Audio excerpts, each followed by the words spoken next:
Okay. I will start with conventional greeting. Please turn off your cell phones.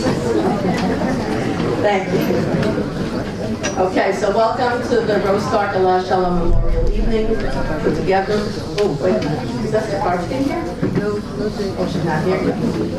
Okay, we'll manage.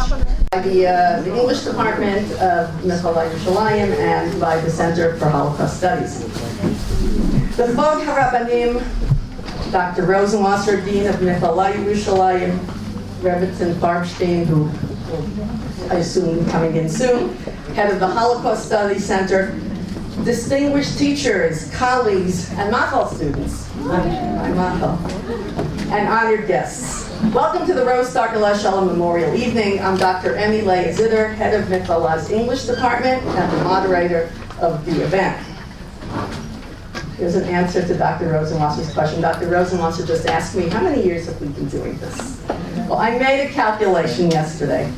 If I'm not mistaken, and I'm not in the math department, so no guarantee, but if I'm not mistaken, this is the 13th year that Michlalah, that the English Department and Holocaust Studies Center at Michlalah have organized a special event together, and it is our 12th event, because we had to miss 1 year for reasons beyond our control.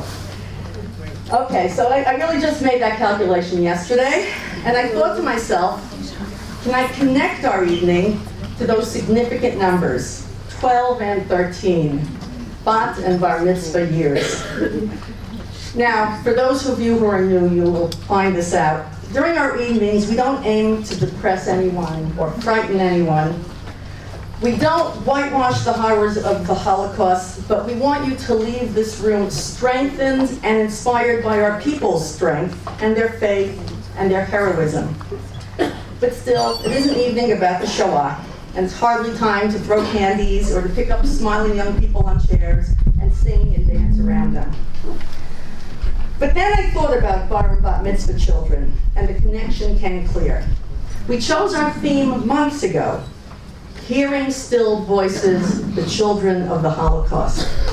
Tonight, I realized, we'll be focusing on children, on the more than 1 million of our sisters and brothers, and in my case, literally my baby brother, most of whom never made it to bar or bat mitzvah age. On those young children who perhaps turned 12 or 13 during the years of the war, commemorating or not commemorating their bat or bar mitzvah in hiding or starving in a ghetto. And on young people who were granted only a few short years after reaching Gil HaMitzvot to live as practicing adult Jews, or they were murdered for their Jewishness.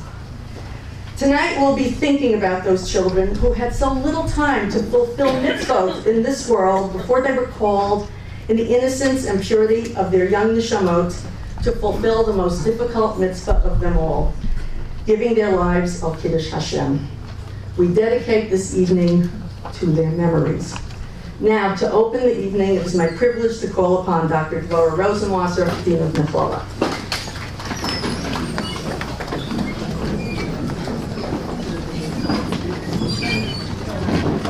Erev Tov, don't worry, I'll speak in English. It's a horror, no? She said 2 words in Hebrew later.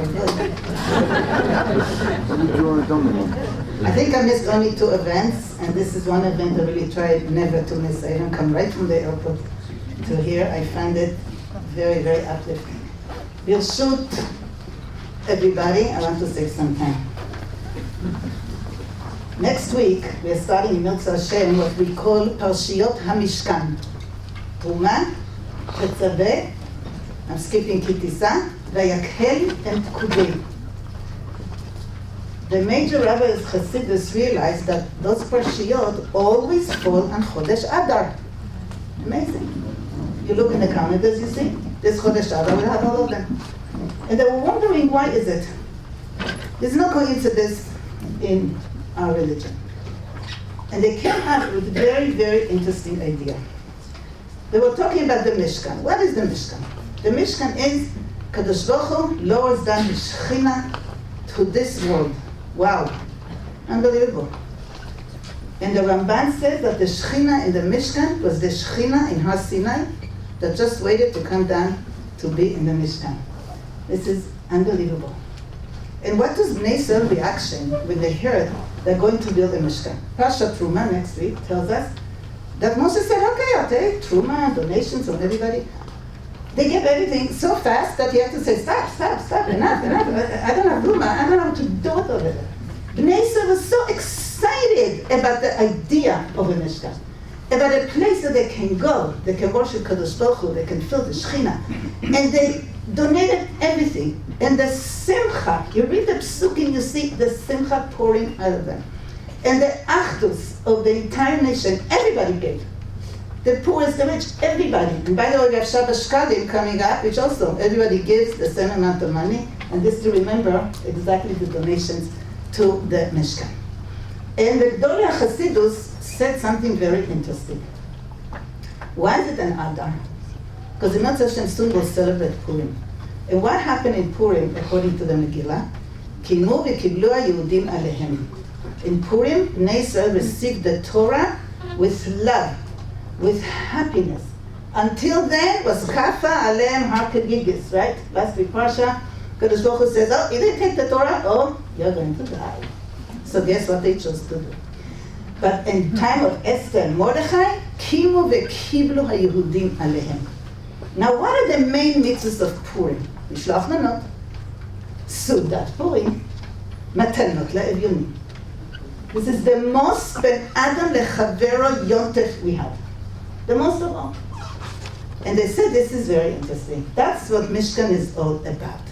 Mishkan is to unite the Jewish nation. It's to make them happy, to give, to be Jewish, to practice Yiddishkeit.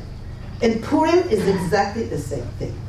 We are very busy on Purim, just connecting with our Jewish people. What does it have to do with this evening? It's very nice to have Torah, no? My parents, Alehem Shalom, created this place as a Mishkan. They refer to it as a Mishkan. It's called Michlalah. It's a Mishkan. It's a Mishkan for Kadosh Baruch Hu. It's a Mishkan for Torah. The most important word in this school is Torah and mitzvah and a commitment to Torah and mitzvah. And besimcha. Ivdu et Hashem besimcha. Baruch Hashem.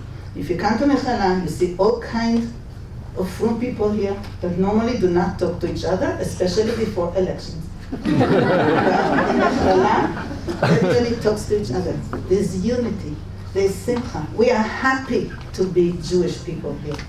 And there's achdus, because Amy just mentioned that she prepared this wonderful evening with the Holocaust department, with Robertson Krabstein, with Dorit, so a second ago, with other people, with other departments of Michlalah. People in Michlalah are happy to work together. They're happy to serve Hashem together, and that's something very, very unique. And I welcome all of you, and I'm thanking all of you for coming. And I hope you'll enjoy the evening. I'm sure Moshe Hashem will enjoy the evening.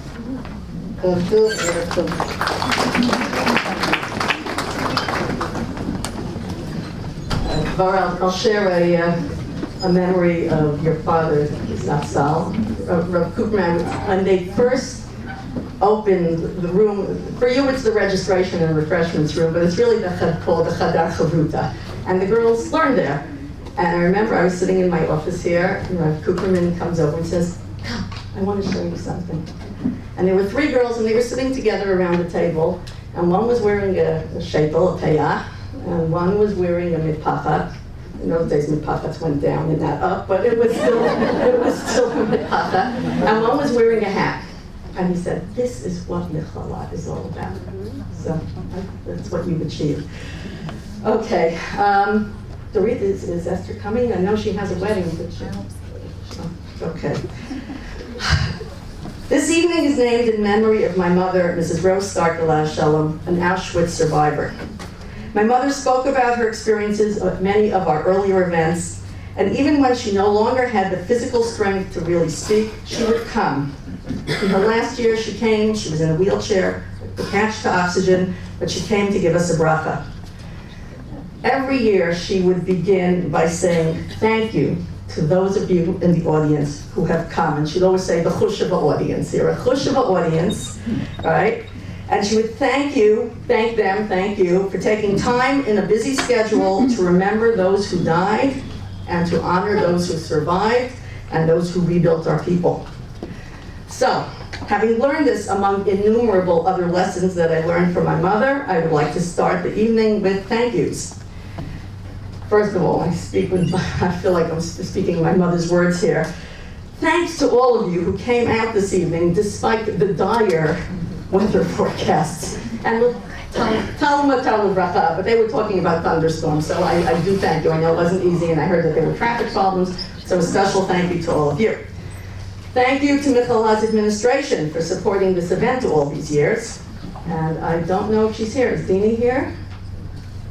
She's next door working. Thank you to Deanie Goldstock. She's the secretary of the English department, and she makes all this possible. And this is absolutely literally true.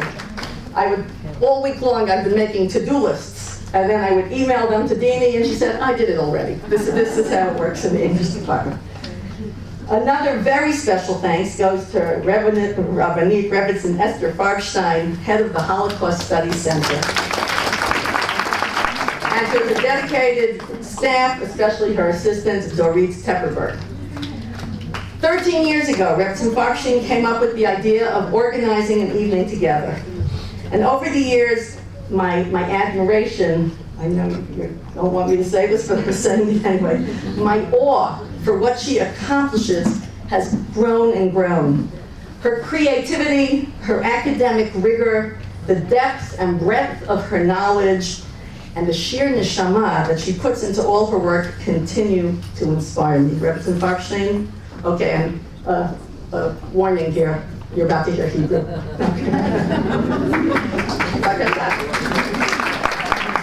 Sorry, after that it goes back to Brooklyn, not to work.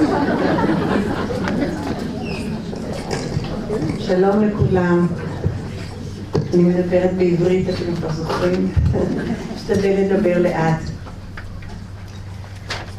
אמי עם כל הרוח שלה והכיבוד הורים שלה שממשיך אחרי פטירת אימה, באמת מחברת אותנו עם הקהל החשוב הזה והנושא של זיכרון השואה. תודה אמי.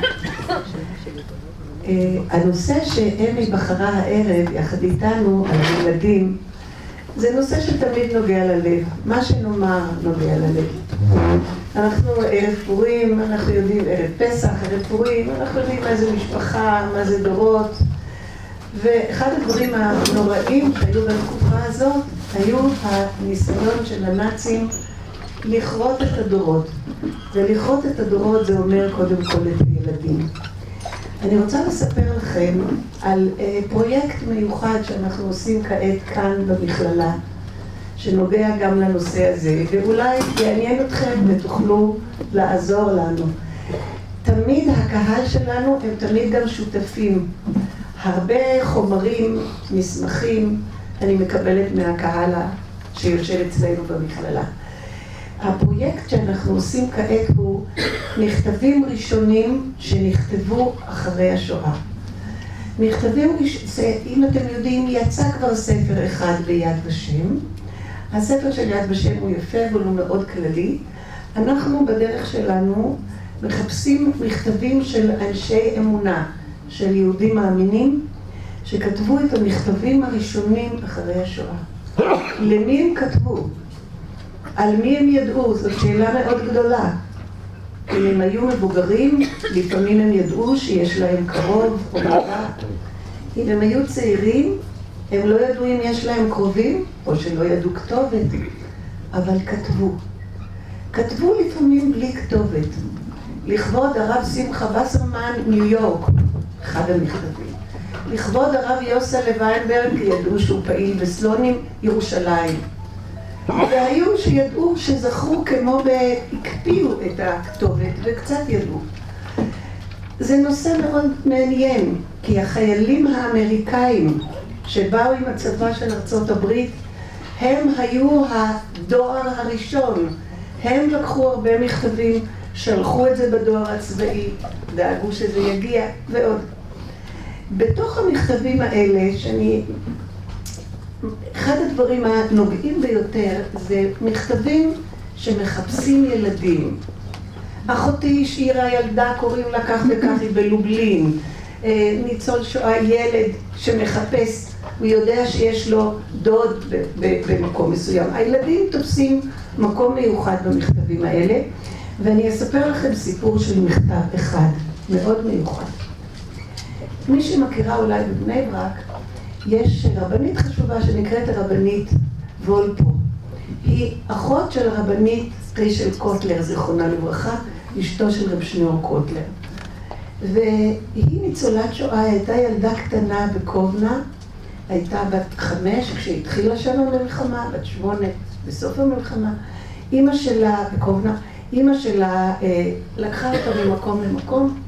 בסופו של דבר אמא שלה השאירה אותה בידי נוצרים, ואחרי המלחמה הייתה שם הרבנית חיה שולמן, היו גם אחרים, הוציאו אותה מידי הנוצרים והביאו אותה לקובנה.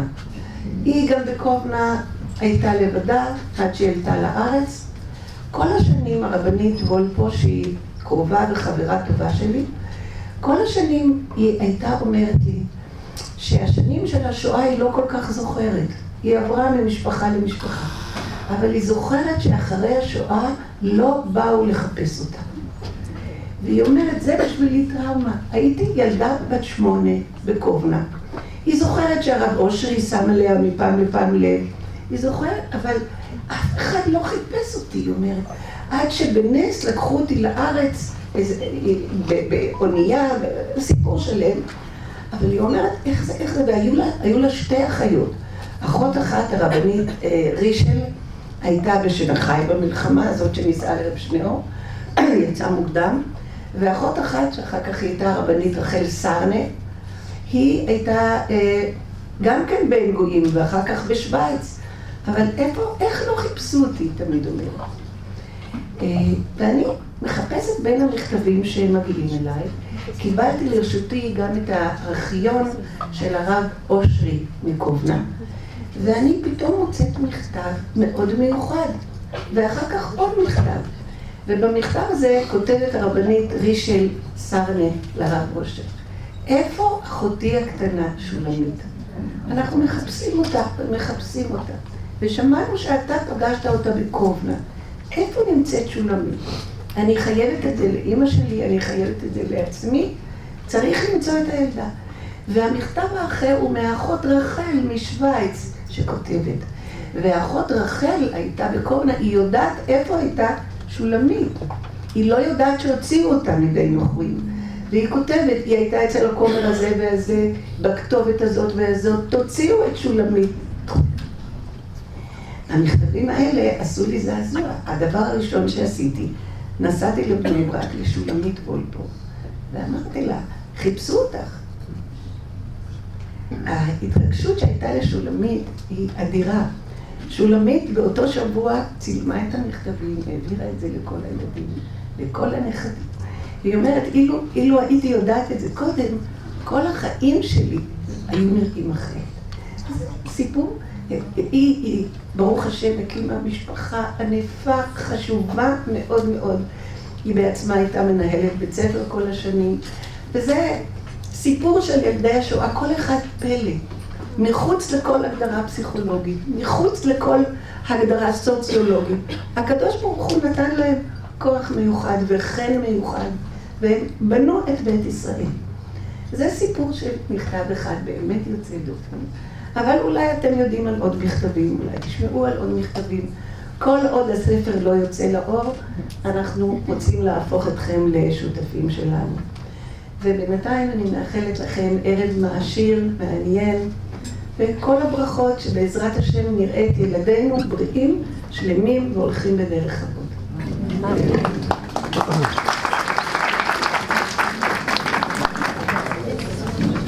Wow. That story, it fits so well with what's going to be coming up for this evening, because we're going to be talking about a diary that just showed up 60 years after. It's about 60 years, right? After the Shoah.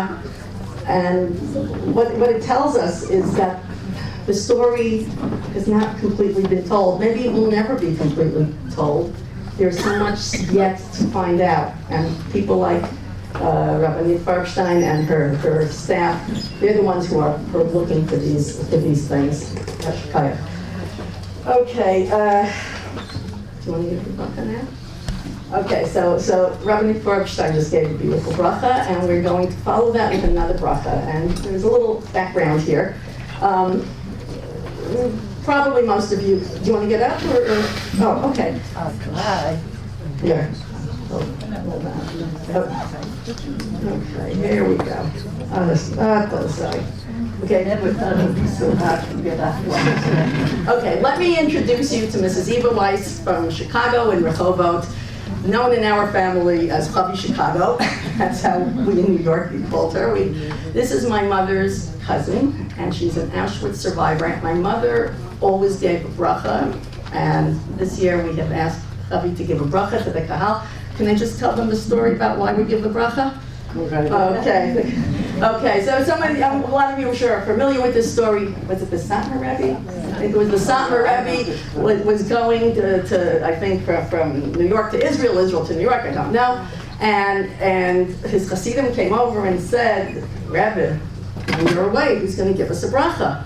And the Rebbe answered, if you go to shul and you see a man and you see a number on his arm and he's wearing tefillin, that man can give a bracha. And my mother would always say, it's good for a man, it's good for a woman also. That was my mother's story. But she was right. An Auschwitz survivor who, like Chavi, who is Mrs. Weiss, is an Auschwitz survivor who survived, and I've said this before, I'll say it again, survivors is not the perfect word. The best word is rebuilders.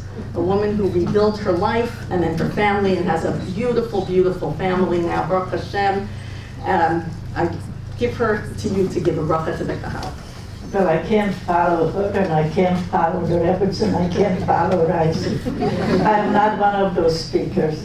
But good evening, everybody. It's really, really unbelievable to see how many people really came, and all those young people in the back there. I mean, everybody else, but all the young people in the back, that are really interested and they want to hear. Right, my name is Eva Weiss.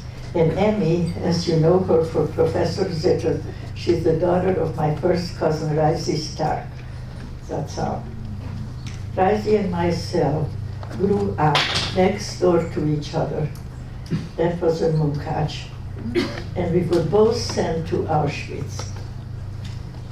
We arrived in Auschwitz when I was 16 years old in 1944. My whole family was with me at that time. My mother, my father, my brothers, my sisters, my aunts, my uncles, my cousins, everybody was there, unfortunately. And luckily, my father and my brother and just a few of my cousins who returned. It does not matter that this was 76 years ago. I always remember them, and it always hurts. Came to America in 1948. I was lucky I got married. I had a wonderful, wonderful husband for 63 years. And we were so glad to build a beautiful family. We have grandchildren, great-grandchildren. Some are learning, some are working, some are even the special forces of Sahel. 76 years ago, I would have never imagined that such a thing would ever happen, or that there are any Jewish people left in this world. Today, all of you are here, and you're all so glad to live in Eretz Israel and in Yerushalayim. We have a lot to be proud of and a lot to be thankful for. I wish all of you the best of luck to go from strength to strength in your daily endeavors. And thank you all for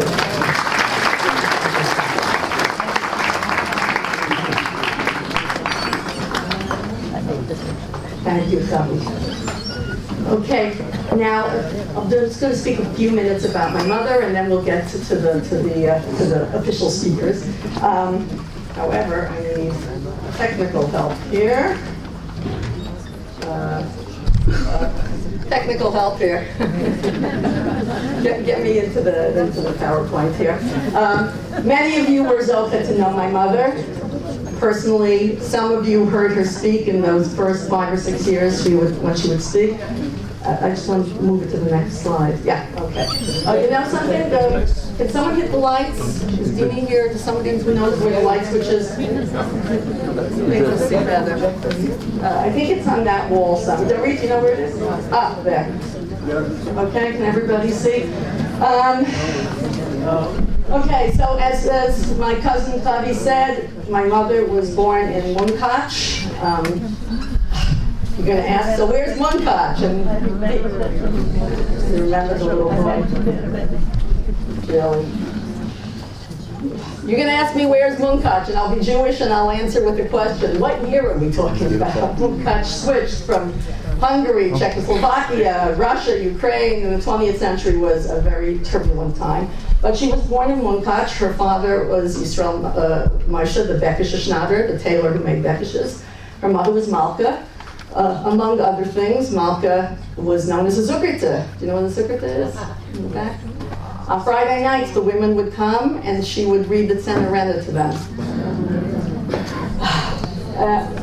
It wasn't such an easy life, but it was a good life, no?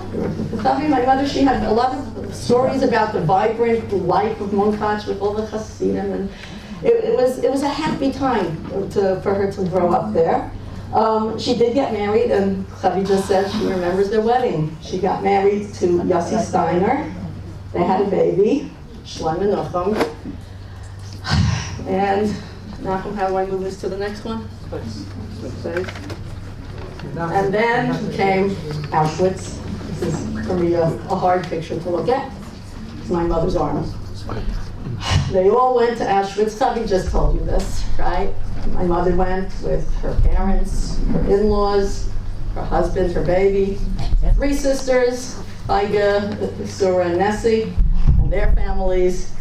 And of her immediate family, only she and one nephew came out a year later. My mother went then to Sweden for a few years. She was one of Count Bernadotte's girls, and she went there for shikum, rehabilitation. She saw that a lot of the girls in Sweden were starting to assimilate. Most of them just wanted to get married, and if there was assimilation. She desperately wanted to come to Palestine, but she couldn't get what's called a certificate, right? Because she had an uncle in America, and she was told, look, there are so many Jewish girls who have no place in the world that will take them. You have an uncle in America, you have to go to America. So she did. And she got married there. And I'm addressing this to all you beautiful Machal girls, you 7 girls. It's not the same time, thank God. It's not the same circumstances, but you can learn a little bit lesson from my mother.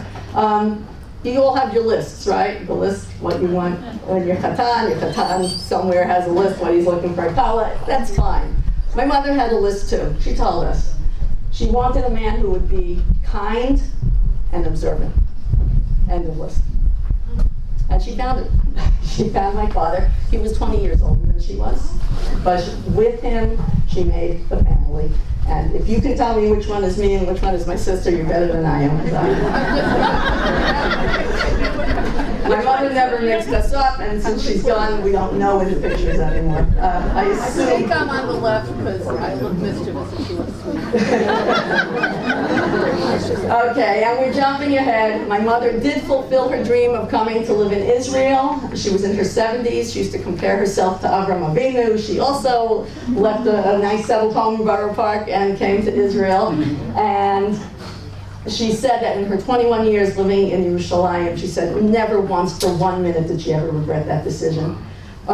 She would sometimes sit on her teeny weeny little mirpeset in Harnof, and you know what she'd say? She'd say, "Kick Hitler, ich weine in Yerushalayim." For those who don't understand, "Love Hitler, you want to know. I live in Yerushalayim."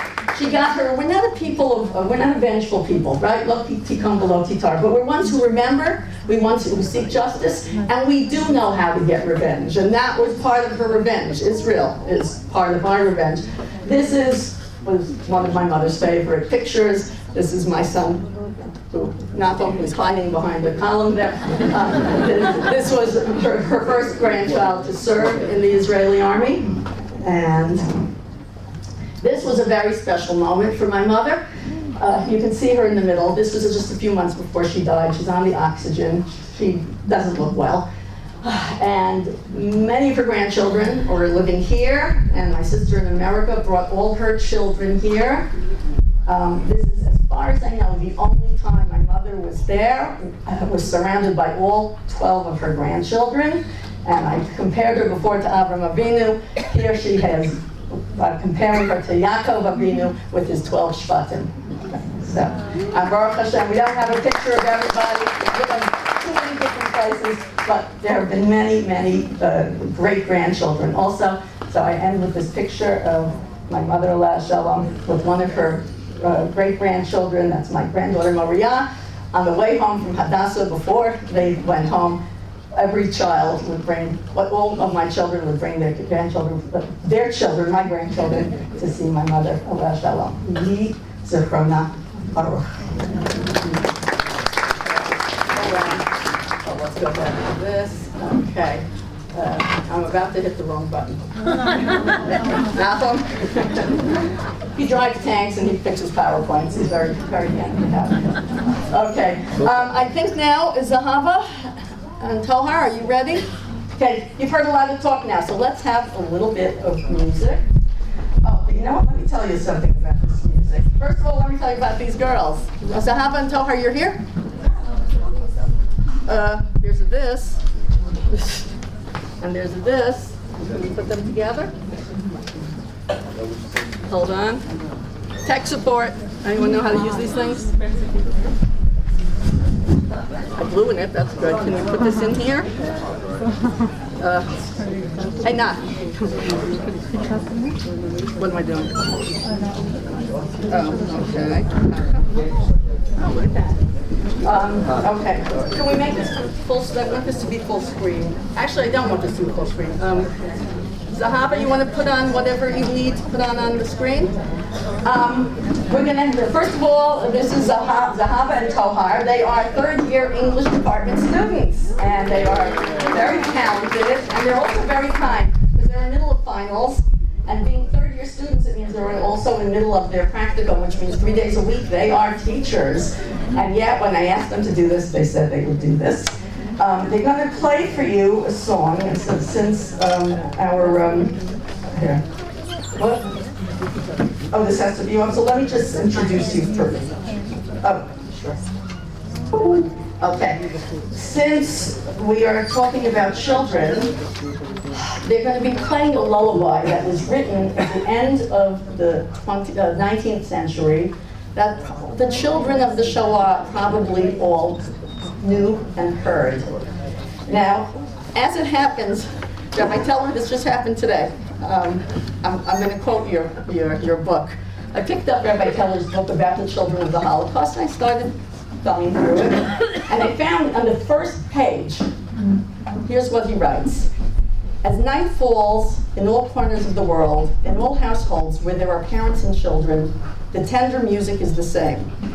Listen carefully. Can you hear it? The timeless sound of a lullaby. The soothing voices of mother and father, promising their babies that they are safe and protected, that all is right with the world. This has been the message of every lullaby in every language and culture since the days of antiquity. The word itself, some believe, derives from Lila. Did you know that? Not know that. The Hebrew word for night. Enveloped within a parent's solid embrace, lulled by a familiar bedtime song, children are reassured that no harm will ever come to them. But what happens when, in one dark, helpless moment in human history, this sacred promise from parent to child cannot be kept? Often Pripperchik.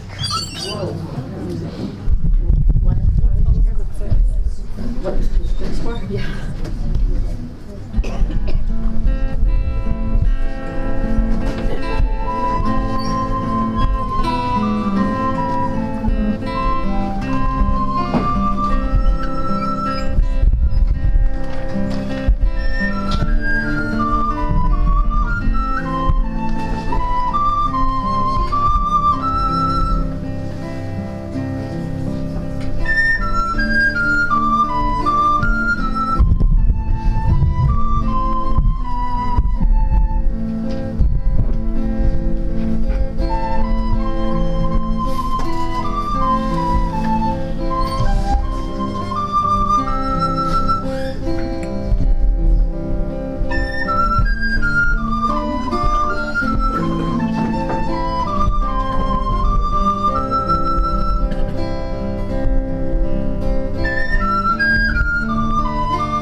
Thank you. Okay, leave the lights off because, if I'm not mistaken, yeah, we're going to see it film now, but I just wanted to share one more thing. Most of you are familiar with the beautiful, moving song, On the Faces of These Children. Many of you, perhaps like me, just really know the first stanza. And I looked into it. It's got several stanzas. Let me read you a translation of the last two stanzas. And this, to me, was also something I did not know. This is from Pripyat, the last stanzas in English. When you grow older, children, you will understand by yourselves how many tears lie in these letters and how much lament. And when you children will bear the exile and will be exhausted, may you derive strength from these letters. Look in at them. I'm sorry, that's the Hasidic way to say it. My Litvak husband would say, Kamitz Aleph Ah. Okay, let's see if we can again have some technical stuff going on here. Our next speaker will speak after the film.